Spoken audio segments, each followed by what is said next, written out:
Pónganse cómodos, mis hermanos. Gracias al Todopoderoso. Tenemos la bendición de disfrutar de un fin del ciclo semanal. El inicio del día santo.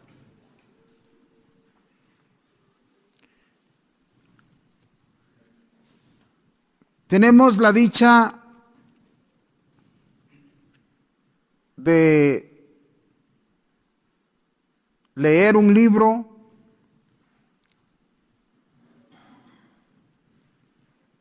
libro que empezó a escribirse hace miles de años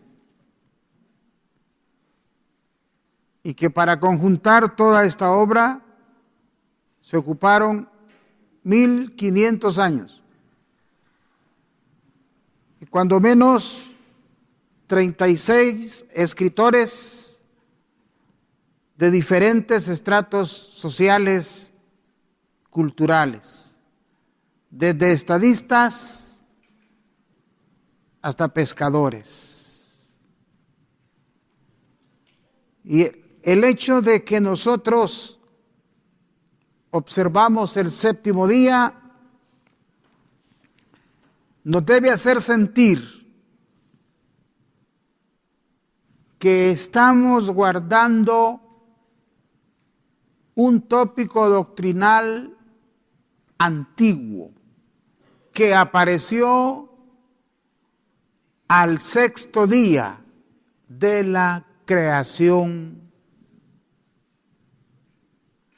humana. Y eso nos debe de sentir a nosotros orgullosos, pero no un orgullo altivo,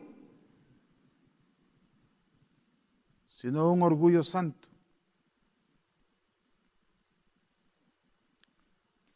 Los escritos, entre más antiguos son, tienen más valor. Y eso es justamente la palabra de Dios. En este libro sagrado hay tantos tópicos escritos. Y como hacíamos alusión el sábado por la tarde, vamos a tratar de agregar otros asuntos que se nos quedaron. Entre todo, de lo que está escrito en la Sagrada Palabra, hay un punto sumamente importantísimo, el cual nos va a servir en los momentos más álgidos de la vida, en los momentos que van a preceder a la venida del Mesías o la segunda venida del Mesías. Pero resulta ser que en la profecía hay una sentencia bastante fuerte. En el capítulo 29 de Isaías,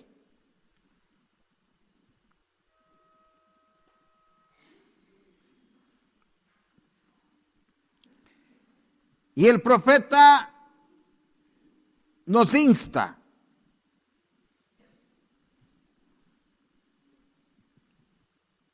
a esto. Verso 9 del capítulo 29 dice: deteneos. Oiga esa parte. Deteneos y maravillaos. Ofuscaos y cegaos. Tambalead, pero no de sidra. porque el Eterno derramó sobre vosotros espíritu de sueño y cerró los ojos de vuestros profetas y puso velos sobre las cabezas de vuestros videntes. Usted no tiene espíritu de sueño, ¿verdad? ¿No le da sueño cuando lee la Escritura? ¿O le da? ¿O se le quita el sueño mejor a leer la Biblia? Y luego agrega, cerró los ojos de vuestros profetas. Se lo está diciendo a los profetas de Israel. Y hemos entendido en la profecía que lo que le sucedió a Israel en pequeño, le sucede al mundo en grande. Y sigue diciendo, y será y os será toda visión como palabra de libro sellado, el cual si diere al que sabe leer y le dijeren, lee ahora esto, él dirá, no puedo, porque está sellado. Y si diere el libro al que no sabe leer, diciendo, lee ahora esto, él dirá, no sé leer. ¿Vea qué problema? ¿Cuántos millones de personas hay que no le encuentran sentido a la Escritura?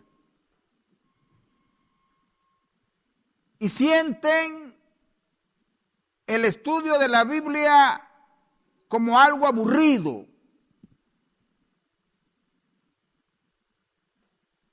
Vacío, hueco. Y otros que quisieran hablar de este libro, pero no hayan que decir. ¿Cómo dice el profeta? ¿Cómo estaba el libro? Cerrado, sellado. Pero vea esto. Siempre quedó un pequeño remanente que para ellos las profecías nunca estuvieron cerradas ni selladas. No fue mucho y no ha sido mucho aquel remanente que le ha hallado sentido a las profecías. Y ha tenido buen oído para las profecías. Oiga bien esto, profecías. Porque un pueblo sin profecía, dice el profeta, ¿qué le pasa? Se pierde.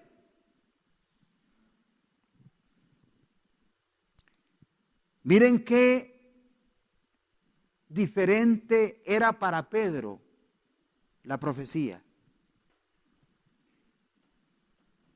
El apóstol Pedro escribe como unos 600 años después que escribió Isaías, 650 años después.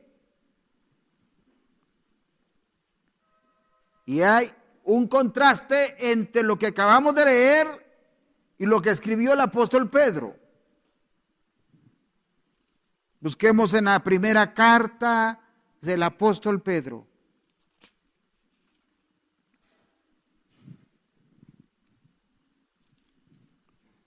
O más bien en la segunda carta, capítulo 1 y el texto 19. Allá nos dice Isaías que el Eterno estaba dejando su libro sellado, sus profecías cerradas, impenetrables. Pero aquí nos dice Pedro lo contrario. Y lo que establece la diferencia es lo que en las Escrituras se le llama espíritu de profecía. Y vean qué abismal diferencia. Tenemos también la palabra profética más segura. Bueno, ¿cómo es que tenemos la palabra profética más segura?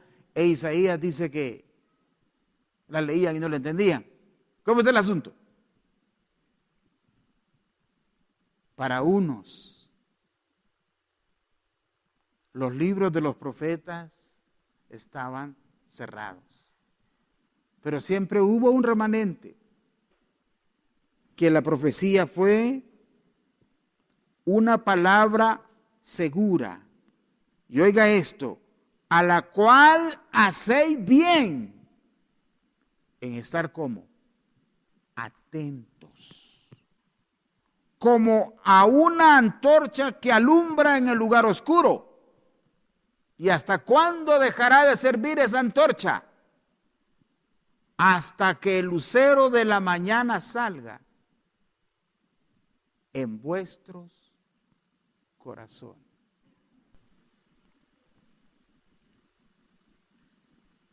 ¿Está la iglesia atenta al mover de la profecía? La iglesia del Señor tiene esa gran virtud. Podremos ser los hombres y mujeres más tartamudos de la tierra, más ignorantes,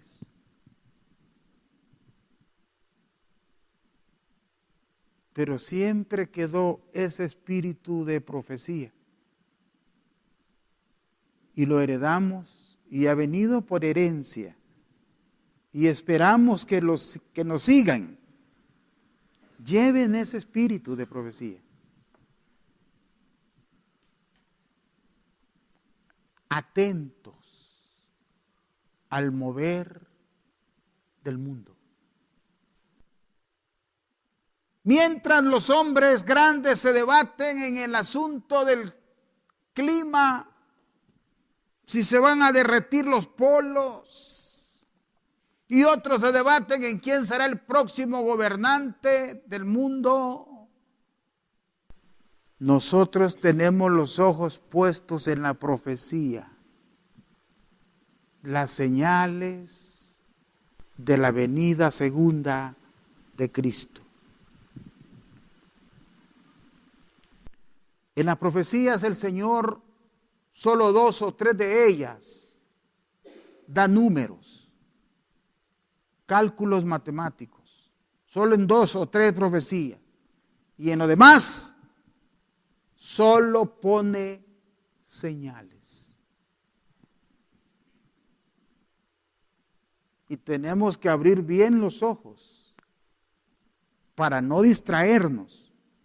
El texto es claro y dice, en la cual hacéis bien de estar, ¿qué? ¿Cómo? Atentos.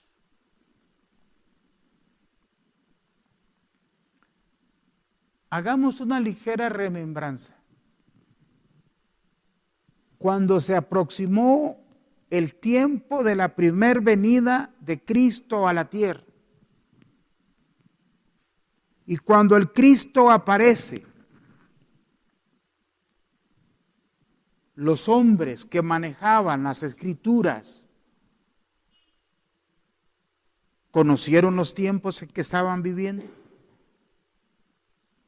¿Se dieron cuenta de los tiempos que estaban viviendo? Busquemos en el Evangelio de Mateo. La presencia de Cristo en la tierra fue un revuelo enorme. De repente surge un extraño maestro de los oscuros pueblos de Galilea, Capernaum, Nazaret, Betsaida, Corazín. Y el argumento de los doctos era: nunca se ha levantado profeta en esos lugares. Nunca. Y de hecho, de veras, nunca se había levantado. Dios agarra al hombre por donde menos se imagina. Por donde menos se imagina, Dios le aparece al hombre.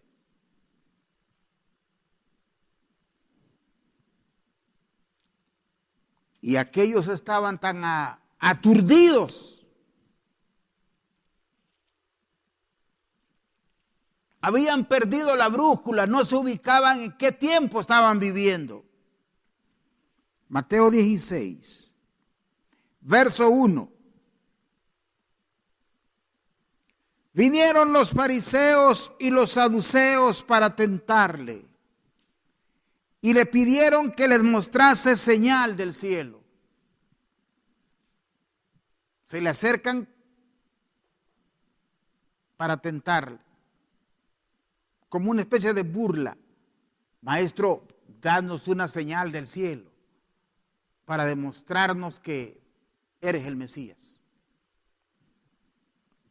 Mas él respondiendo les dijo, oiga bien cómo les contesto.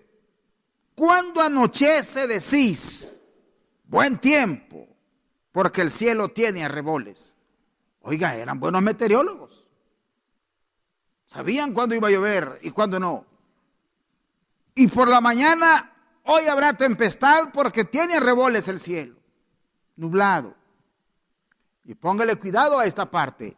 Hipócritas, que sabéis distinguir el aspecto del cielo, más que las señales de los tiempos. ¿Qué cosa? No podéis. Oiga, ¿cómo estaba el asunto? ¿Eran grandes meteorólogos? ¿Sabían cuándo posiblemente lloviera? ¿Cuándo iba a ser buen tiempo? Pero no podían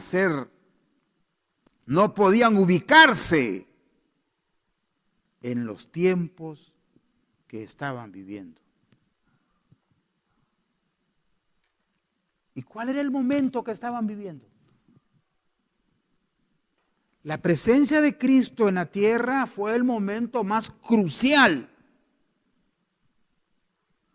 para los hijos de Israel. Era el cumplimiento de la gran profecía de las 70 semanas, de 490 años, que le habían dictado al profeta Daniel. Ellos esperaban un Mesías, claro que sí, pero no entendieron ni el tiempo del aparecimiento del Mesías, ni entendieron quién era el Mesías. Ahora les hago esta pregunta. ¿Cuál era una de las señales para que el Mesías se presentara en la tierra? ¿Cuál era una de las señales? ¿Qué marcaría el tiempo en el tic-tac del reloj profético? ¿Cuál era una de esas señales?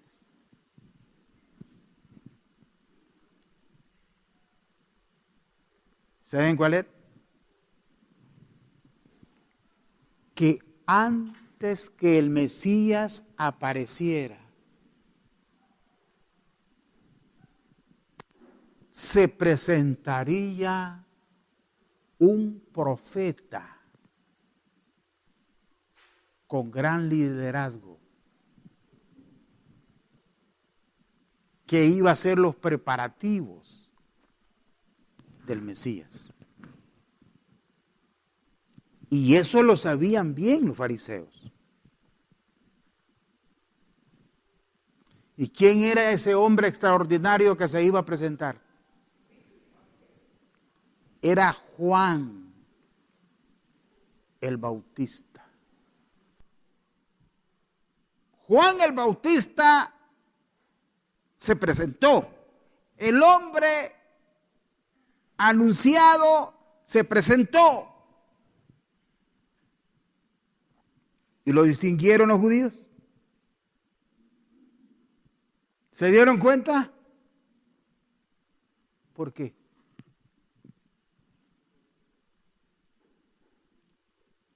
Mateo 17. Miren que lo sabían. Verso 10. Entonces sus discípulos le preguntaron diciendo: ¿por qué pues dicen los escribas que es necesario que Elías venga primero? ¿Qué dice el maestro? Respondió Jesús y les dijo: a la verdad Elías viene primero y restaurará todas las cosas. Mas os digo que Elías ya vino. ¿Y qué? No se dieron cuenta, sino que hicieron con él todo lo que quisieron. Así también el Hijo del Hombre padecerá de ellos. Entonces los discípulos comprendieron que les había hablado ¿de quién? De Juan el Bautista. No, hombre, si Elías ya vino, no lo conocieron. Hicieron con él lo que le dieron la gana, lo mataron, lo cortaron la cabeza. Uno de los argumentos de los doctores de la ley es que tiene que aparecer primero ese hombre prominente, para después ese Mesías. Pero aparece el hombre y no lo notan. Ahora, ¿cuál fue la razón? ¿En qué estaban los judíos engreídos? ¿En qué estaban los judíos no engreídos, sino... ay, ¿qué palabra uso? ¿En qué estaban ocupados? ¿En qué estaban entretenidos? Que no repararon la presencia de Juan el Bautista. ¿En qué estaban los judíos ocupados? ¿Cuál era su labor? ¿Cuál era su afán? Tanto religioso mezclado con lo político. ¿Cuál era su afán? Sacudirse a los romanos del yugo. Esa era su lucha. Echar a los romanos de ahí. Perdieron la ruta. Perdieron el tiempo. No se ubicaron.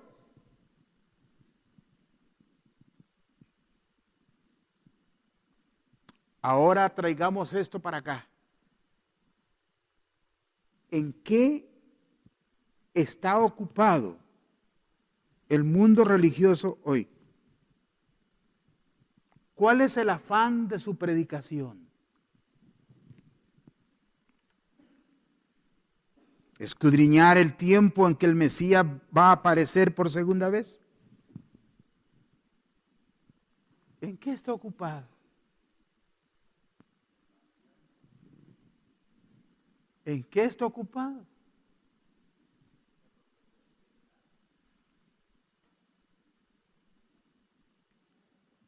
En la prosperidad material. Todo rota sobre de eso. En eso se ocupa. ¿Cómo salir de la depresión? ¿Cómo salir de esto? Se han vuelto sociólogos, psicólogos y todo lo terminado en ólogo.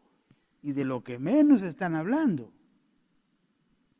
es de la segunda venida del Mesías. De eso se ha ido diluyendo.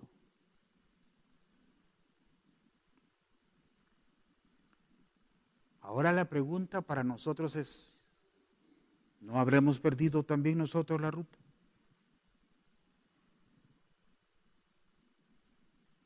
¿De veras tenemos los ojos bien cristalizados en esperar que Cristo va a volver? ¿O también estamos ubicados en eso? Porque el demonio puede crear, y de hecho lo ha creado, tantos distractores para hacernos perder la mira del tiempo en que estamos viviendo. Y oiga bien esto. Vea usted qué contraste, y lo decimos a cada instante, pero yo siento que esta palabra no penetra en nosotros.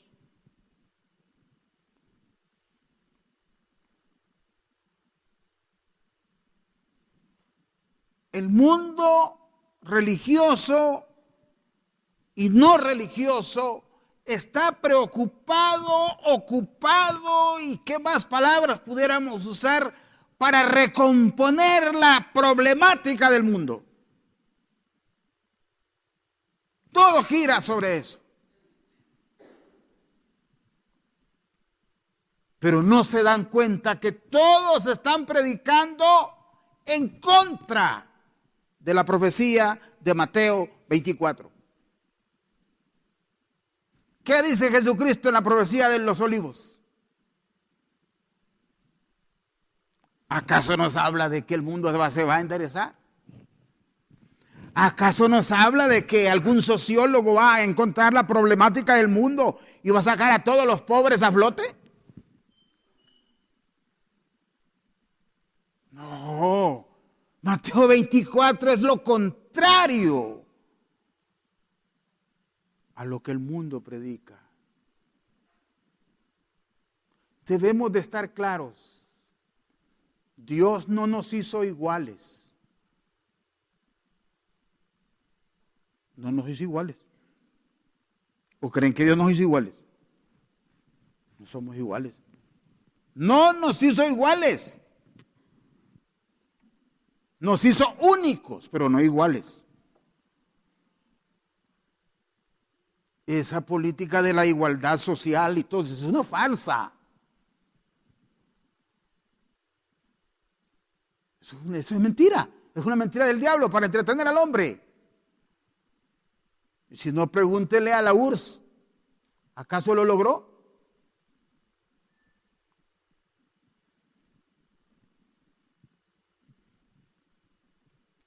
La profecía de Mateo 24, todo el mundo la lee, pero nadie la cree o no la quiere creer.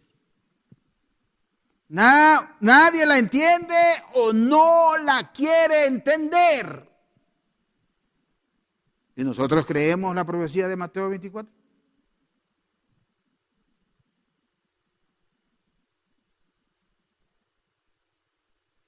Hermanos, cada día que pasa, los tiempos que vivimos se van pareciendo más y más a las profecías del olivar. Pero a los hombres les fascinan las profecías de Nostradamus, las profecías del otro, aquel que está en, no sé cómo se llama ese hombre. Pero no le gusta la profecía del olivar. ¿Con qué palabras empieza Jesucristo a contestar las preguntas de las profecías del monte del olivar? ¿Quién recuerda? Sin leerlo. Le hicieron 3 preguntas y Jesucristo empieza contestándolas con estas palabras. ¿Quién recuerda qué palabras les dice? Mirad, mirad, que nadie os engañe. ¿Se lo dice? Mirad, que nadie os engañe. Viviremos en un mundo engañado.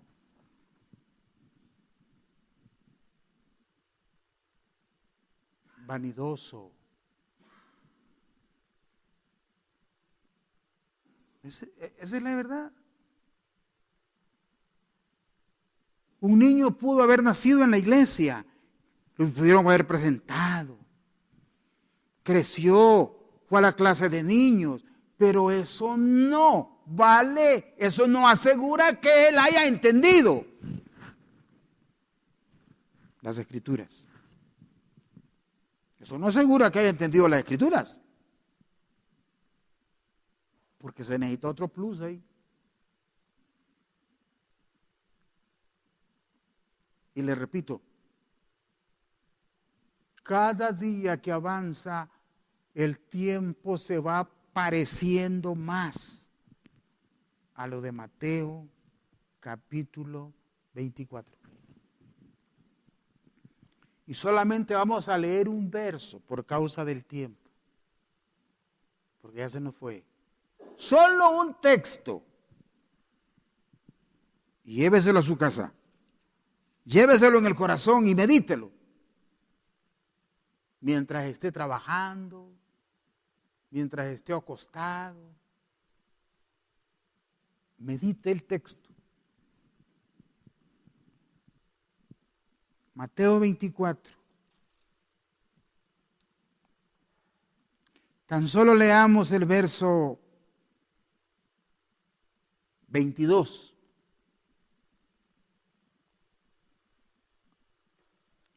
Póngale cuidado a esto. El maestro ha dicho una de cosas. Y es prácticamente, hermanos, Mateo 24 es casi la réplica de Isaías 24.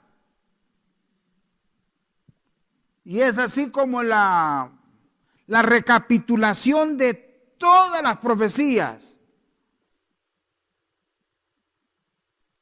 Es como las profecías dadas en un CD, en algo compacto. Y a nosotros nos toca irlas desentrañando. Y oiga lo que dice el texto. Y si aquellos días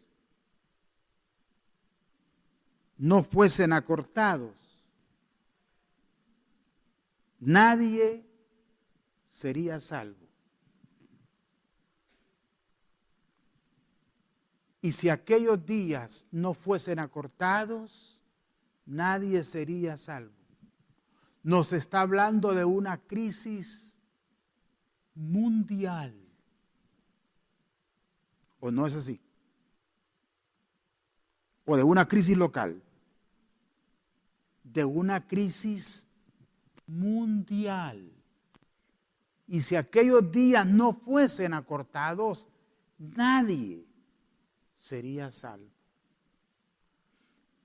En el tiempo que Jesucristo dijo esas palabras, en el año que unos dicen fue en el año 30, otros en el año 33, hay una diferencial ahí de 3 años que los cronólogos no se ponen de acuerdo. Pero dejémosles ese trabajo a los cronólogos. Lo cierto es que fueron momentos antes, días antes de él ser crucificado. Y si aquellos días no fuesen acortados, ninguna carne sería salva. Nadie se salvaría. Está hablando de una gran guerra, de un conflicto terrible mundial. Cuando él dice esas palabras, ¿eran realmente entendibles? ¿Tuvieron los apóstoles la capacidad de entenderlas? ¿De imaginarlas?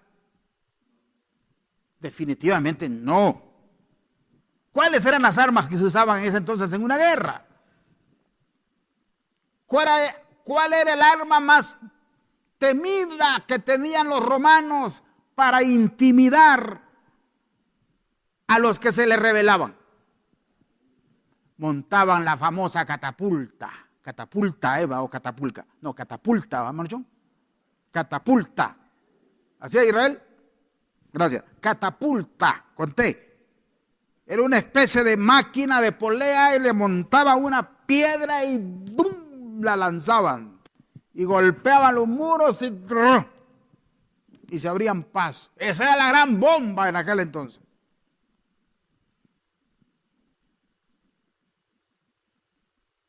Hace 50 años, creo, o menos, el hombre descubre la famosa bomba atómica. e intimida al Japón y mueren miles y miles de personas en un día. Pero hoy el hombre tiene miles y miles y miles de bombas más fuertes que esas. Hoy sí puede deshacer al mundo varias veces. Hoy sí estamos viviendo el tiempo. Le dice el chino, aquel de Corea del Norte, ¿cómo se llama? ¿Cómo?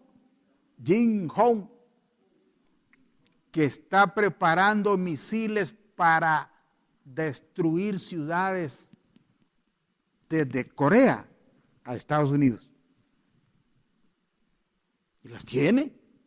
Y si no las tiene, las está haciendo. El hombre tiene la capacidad ahora. ¿A dónde piensa usted a meter para esquivar? ¿A dónde?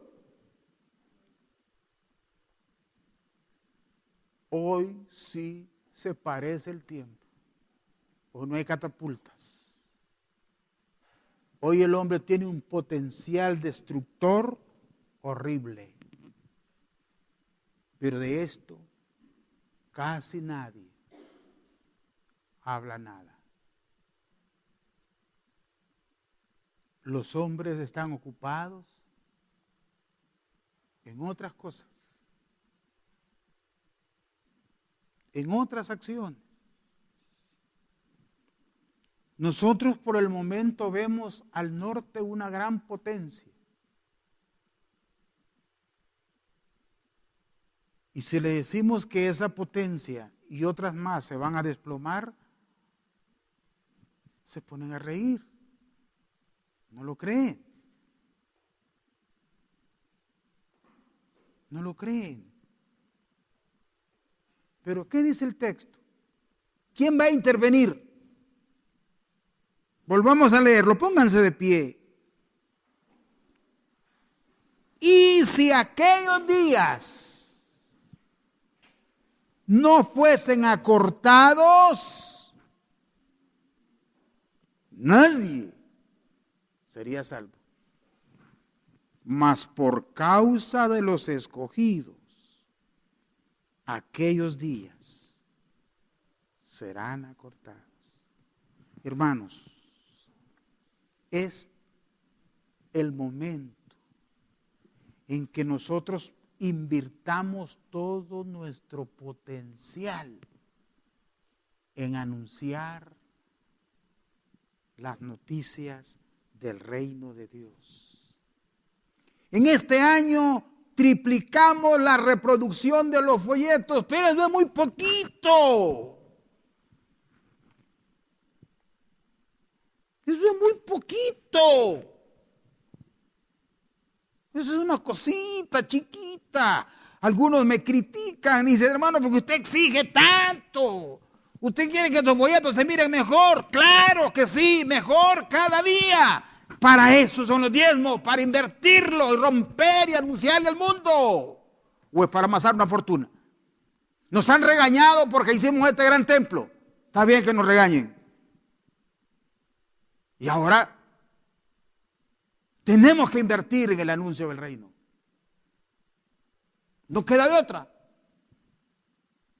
Tenemos que darle la noticia al mundo, independientemente que nos crean o no nos crean, eso no nos debe de importar. El mundo debe darse cuenta que estamos viviendo los momentos más cruciales que ha vivido la humanidad. Una confusión, una nebulosa religiosa mundial. Dicen los gringos, la contraparte de Trump, los rusos metieron la mano e hicieron fraude y pusieron a Trump. ¿Será cierto? ¿Cree usted que puede ser cierto eso?